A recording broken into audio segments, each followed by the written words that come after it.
দানিয়াল আলাইহিস সালাম নামে এক নবী ছিলেন, যিনি আল্লাহর কাছে দোয়া করছিলেন, আল্লাহ চলে আসছি অনেক আগে, 2500 বৎসর আগে আমাদের নবীজিরও 2500 থেকে 3000 বৎসর আগে আসছেন উনি।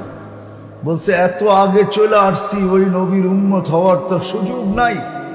আমি নবীর উম্মত হইতে চাই না, শুধু নবীর উম্মতের হাতের ছোঁয়া চাই। ছোঁয়া, ছোঁয়া বোঝেন? ছোঁয়া বোঝেন কি? হাত দিয়া খালি ছুঁয়া দিবে,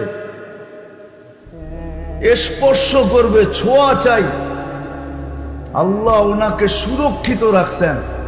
2500 বৎসর পরে সাহাবায়ে কেরাম ওনাকে নিজেদের হাত দিয়া কাফন পড়ায়া দাফন করে দিয়েছেন। বদায় নাহার ভিতরে আছে। শুধু আমাদের হাতের ছোঁয়া চাইছেন, ছোঁয়া। আমরা খালি ছুঁয়া দিব, স্পর্শ করব।